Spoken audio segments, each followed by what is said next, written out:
welcome back to part 2. Honestly, this may go to part 3 because I got a lot to talk about with the feminines on what you have or will be going through during the separation, okay? But now we're talking about separation starts, okay? Your person, they break it off with you, or they completely go rogue, ghost you, whatever has happened. There could be chaos, but a lot of times it stems from your person, regardless on who's in the way, what karmic interference. By the end of the day, your person doesn't want to deal with you. That's a hard thing to, listen to, but they don't want to deal with it. They love you, the connection's there, they just don't want to feel it, okay? And that's why karmic interference, and let me make this clear, and a lot of people get over twin flame connection. Separation has to happen. It is, no. And that's where I talk about the long-term relationship part. Well, we were together a year and a half and then we broke up, so it's no.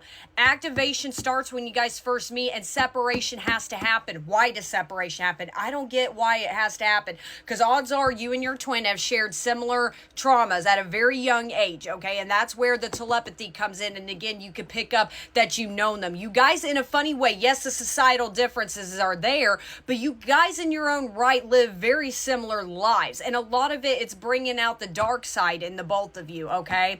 So your person runs off, and I've heard so many different scenarios. A lot of times I've heard masculines move out of the state, they move out of their hometown with you, they move on to another relationship very quickly, they go completely rogue. I've known masculines that leave the country. They will literally pick up whatever they can to avoid the connection. Does that make them toxic? No. Because why? Because you're chasing them. You guys keep in mind, you both mirror each other.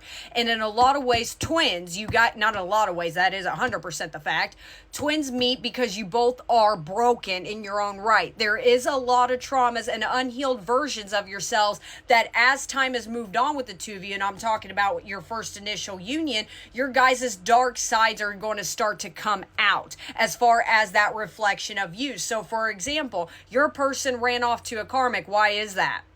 What, in the nice way, feminines, you guys lead the way emotionally. So what is it about you that, in the nice way, that made your person... And that takes time to figure out. And that's not something to beat yourself over. But again, you mirror each other. The more you chase your person, the more your person is just going to run away. It's not a cause and effect, and it's always going to cause friction between the two of you, okay?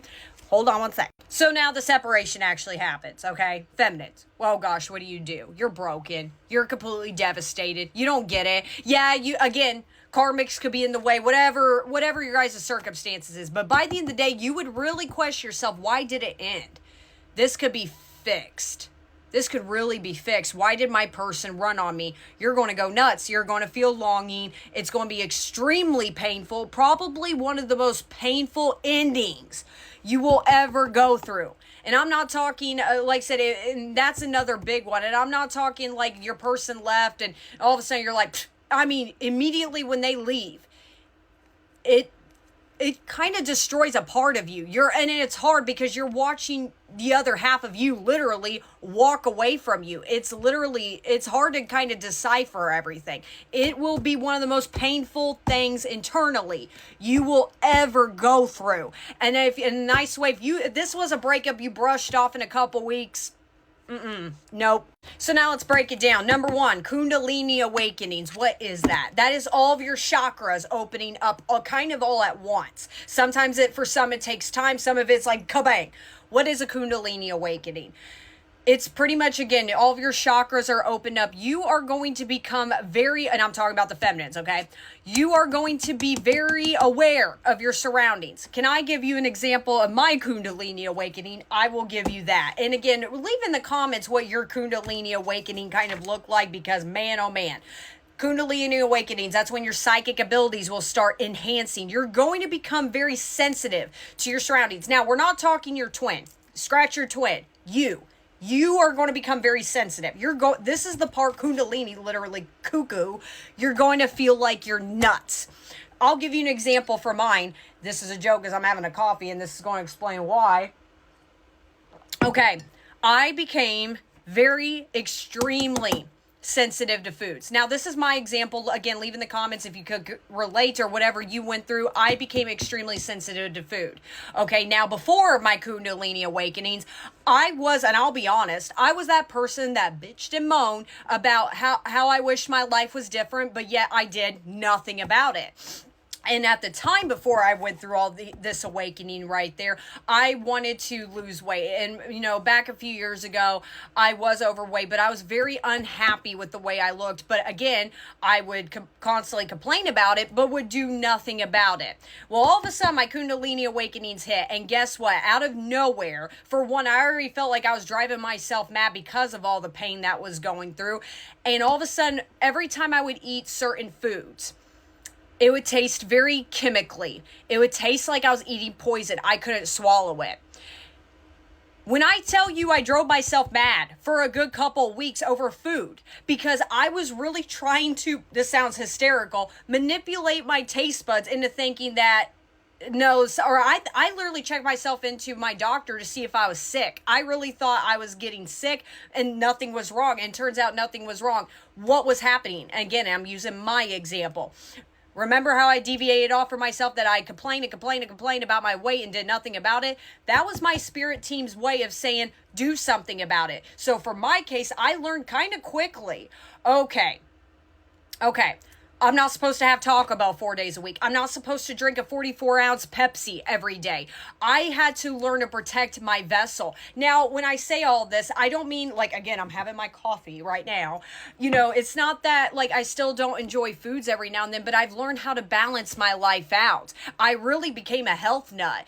And that's the point with your twin. Your twin will always make you improve your life. Even if they're not in your life, or, you know, they will help you improve your life. Even if it's something as simple as recognizing and understanding certain foods are not good for you. Whatever the case is, if you became like a gym rat all of a sudden, or, you know, you became a motivator, whatever the case is, like I said, I would love to know your guys' story if you've, because again, Kundalini awakening is a big one. You would become very, very sensitive to touch, to taste, what you're hearing. You would, again, cuckoo, you would literally feel like you're going nuts. I talked to, you know, divine feminines who discussed with me, they literally were hearing voices. Some developed their mediumship and was seeing things like, you know, that little kid off The Sixth Sense, I see dead people.